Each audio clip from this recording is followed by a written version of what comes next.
Newton की गति के तीसरे नियम के बाद आता है संवेग संरक्षण का नियम। न्यूटन की गति के हमने तीनों नियम पढ़े। सबसे पहले हमने इस पाठ में बल पढ़ा। बल क्या होता है? वस्तु को धक्का देना और खींचना होता है बल। बल के बाद हमने पढ़ा न्यूटन की गति के बल दो प्रकार के होते हैं। कौन कौन से थे? संतुलित। वापस देखो रिवाइज। सबसे पहले इस चैप्टर में हमने पढ़ा बल। बल वस्तु को धक्का देना और खींचना क्या कहलाता है? बल। बल की दो प्रकार पढ़ी। एक था संतुलित, दूसरा था असंतुलित। संतुलित और असंतुलित। संतुलित बल में पढ़ा जिसमें लगने वाले बल क्या हो?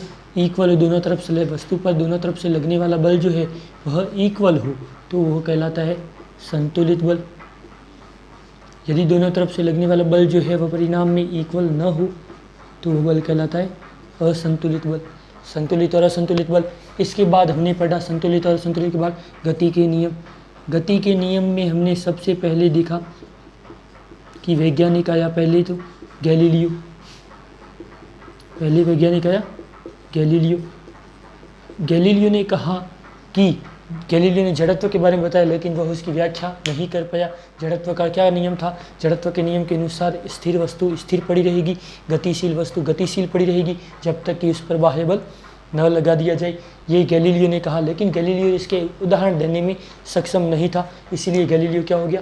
फेल। फिर आया कौन? न्यूटन। गैलीलियो के बाद आया न्यूटन। न्यूटन ने गति के जो नियम दिए, न्यूटन ने जो गति के नियम दिए वह न्यूटन की गति के नियम कहलाती है। इसने तीन नियम दिए। पहला नियम न्यूटन की गति का पहला नियम जो कि जड़त्व का नियम कहलाता है। उसने जड़त्व के नियम के उदाहरण भी दिए। जड़त्व का नियम तो सेम गैलीलियो वाला, लेकिन इसने उदाहरण दिए। उदाहरण में कंबल के झटकने वाला उदाहरण एक पहला, कंबल के झटकने वाला, बस की अचानक रुकने से आगे चलना, आगे हो जाना यात्रियों का। तीसरा उदाहरण इसने बताया किसके बारे में? एक क्रिकेट की गेंद को बल्ले से मारने पर गेंद क्या हो जाती है? दिशा चेंज कर लेती है। इसके अलावा कैरम का उदाहरण। और इसके अलावा ये सभी एग्जाम्पल जो न्यूटन गति के बहुत ही जड़त्व के नियम के तो बहुत सारे एग्जाम्पल हो सकते हैं, लेकिन सभी एग्जाम्पल कंबल के झटकने का एग्जाम्पल, कंबल को झटकते हैं तो उसमें कण जो है वो अचानक हमें दिखाई देने लगते हैं, अचानक बिखरे हुए दिखाई देने लगते हैं। वो क्या कहलाता है? गति के नियम, जड़त्व के नियम में आता है। बस यात्री की बस अचानक रोक देने पर यात्री क्या हो जाती है? आगे की ओर झुक जाती है। या बस के अचानक रुकने की जगह बस अचानक चालू कर ली तो भी यात्री क्या हो जाती है? पीछे हो जाती है। ये होता है गति के नियम, जड़त्व में आता है। क्रिकेट की बॉल, यदि हम एक बॉल फेंकने वाला यदि बॉलर जो है वह बॉल को फेंकता है और क्रिकेट एक बल्लेबाज ने जब उसको गेंद को उछाला तो गेंद क्या होगी? अपनी दिशा चेंज कर लेती है। वह भी क्या आएगा? जड़त्व में। कैरम का उदाहरण, जैसे कैरम के उदाहरण में कैरम की गोटी को हम अपने हाथों से, कैरम के स्टिकर से हम अगर स्ट्राइक करें तो क्या होगी? कैरम की गोटी, कैरम की जो रिंग जो होती है, जो बॉल होती है वह क्या हो जाती है? अपनी दिशा चेंज करती है। वो भी क्या आएगी? जड़त्व के नियम के अकॉर्डिंग आएगी। जड़त्व के नियम के अकॉर्डिंग आएगी। फिर हमारे पास नियम आते गति के। दूसरा नियम किसके बारे में व्याख्या करता है? दूसरा नियम व्याख्या करता है बल की व्याख्या करता है।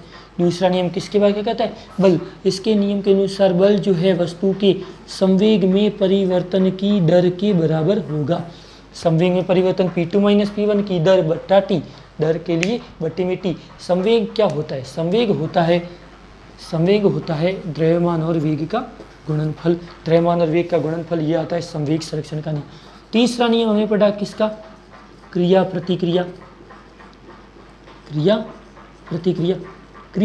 नियम में क्या था? क्रिया प्रतिक्रिया नियम के अनुसार यदि किसी वस्तु पर क्रिया करेंगे तो उसके अनुकूल क्या होगी? प्रतिक्रिया जरूर होगी। और क्रिया प्रतिक्रिया के नियम में आती है। इसका उदाहरण देख सकते हैं कि नाविक द्वारा पतवार से पानी को यदि पीछे धकेले तो नाव जाएगी आगे, और यदि पतवार से पानी को आगे धकेले तो नाव कहाँ आएगी? पीछे।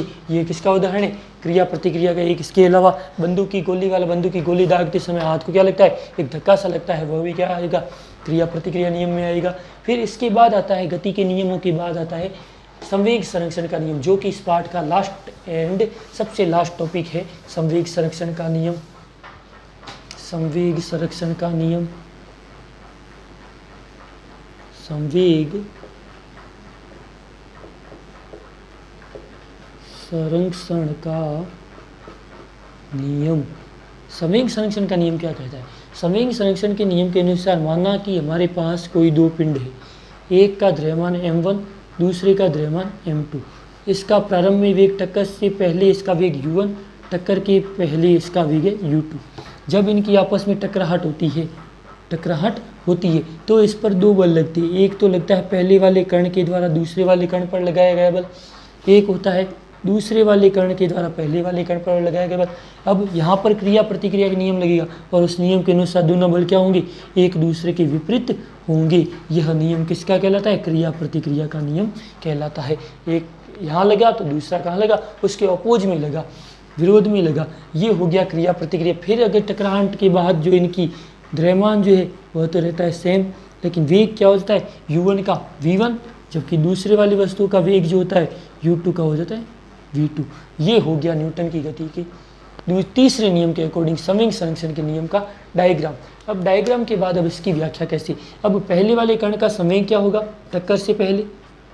m1 u1, जो संवेग द्रव्यमान और वेग का गुणनफल है। दूसरे वाले कण के लिए p2 is equal to m2 u2। इसका टक्कर के बाद p1 डैश मान लिया तो कितना हो गया? m1 v1। और इसका p2 डैश इक्वल टू क्या हो गया? m2 v2। ये हो गया संवेग। अब हमारे पास है क्या फॉर्मूला कि F12 जो है वो किसके बराबर है? माइनस F21 के बराबर है। ये तो हमने पढ़ा किससे? न्यूटन की गति के तीसरे नियम से। अब बारी आती है, अब गति के दूसरे नियम में क्या कहा? गति के दूसरे नियम में कहा कि बल जो है संवेग में परिवर्तन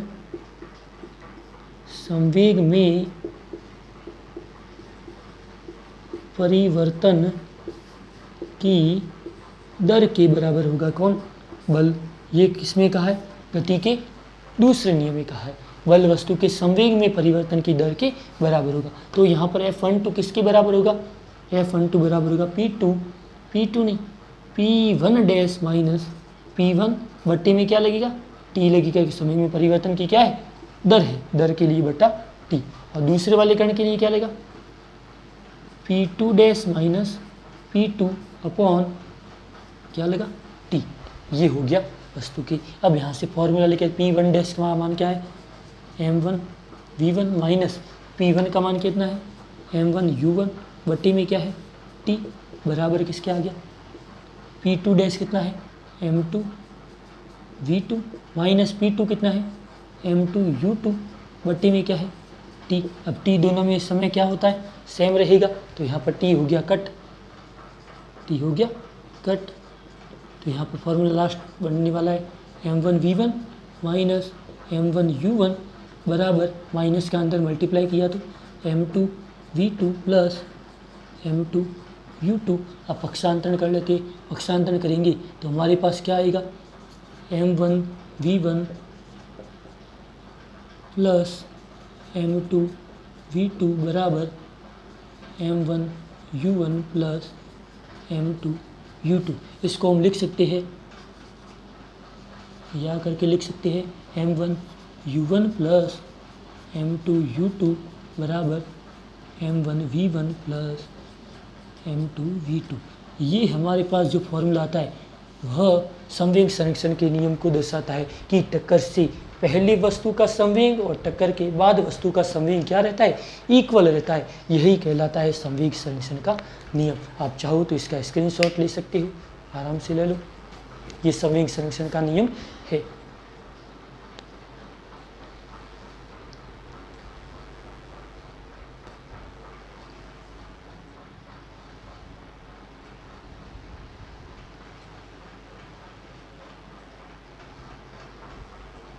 इसके बाद इस चैप्टर का क्या हो गया? अंत हो गया।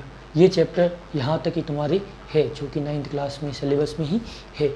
अब इसके बाद तुम्हारे पास अगर देखिए तो बहुत से चैप्टर पढ़े हैं 9th में, जो कि हमारे पास काम के। सबसे पहले हमारे पास कौन कौन से चैप्टर जो फिजिक्स के लायक है, फिजिक्स के लायक कौन कौन से चैप्टर है, वो चैप्टर हम जो है अच्छी तरह से कवर करेंगे। उसके बाद हम आगे थोड़ी बढ़ेंगे और 9th के सिलेबस के साथ आप 11th का सिलेबस और 12th का सिलेबस भी यहाँ से प्राप्त कर सकोगे।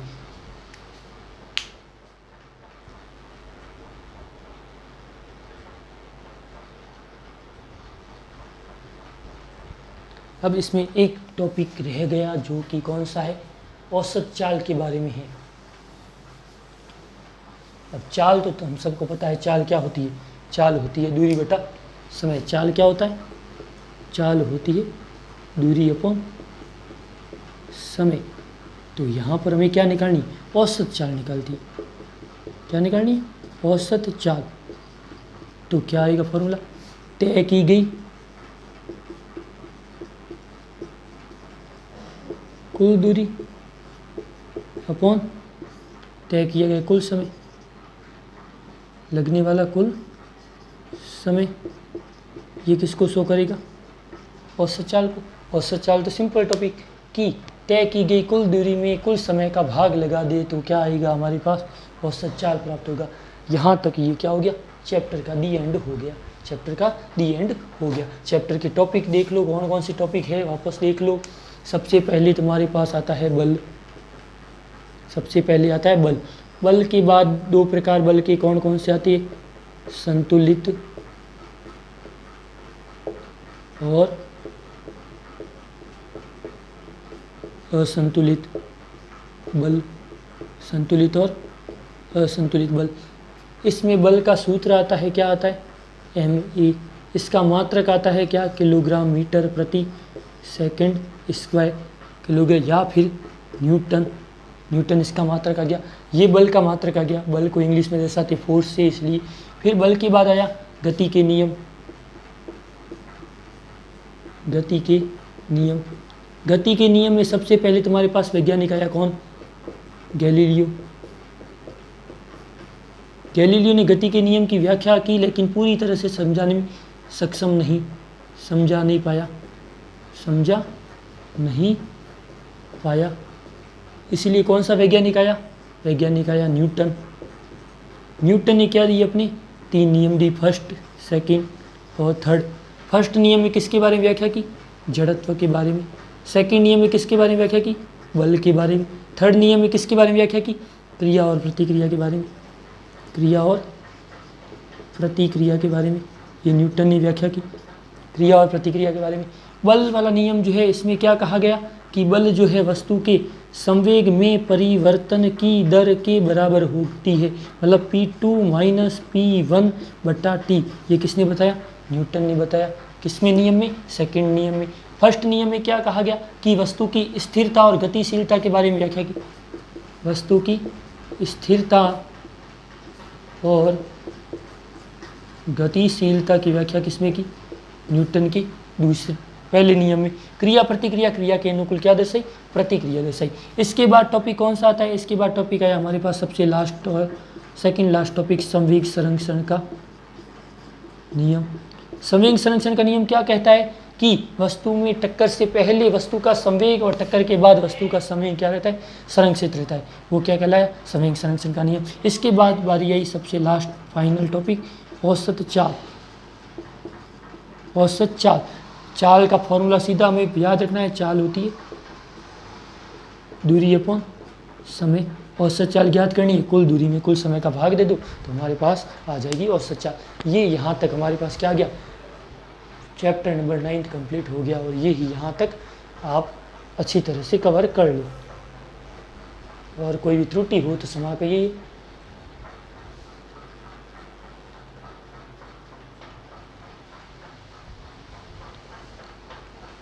लगभग यहाँ तक ये आपका चैप्टर 9 जो है वह लगभग कंप्लीट हो गया है। कोई भी टॉपिक अगर ये रह गया हो तो कमेंट बॉक्स में अवश्य ही बताइए, ताकि हम उसको आसानी से क्लियर कर सकें।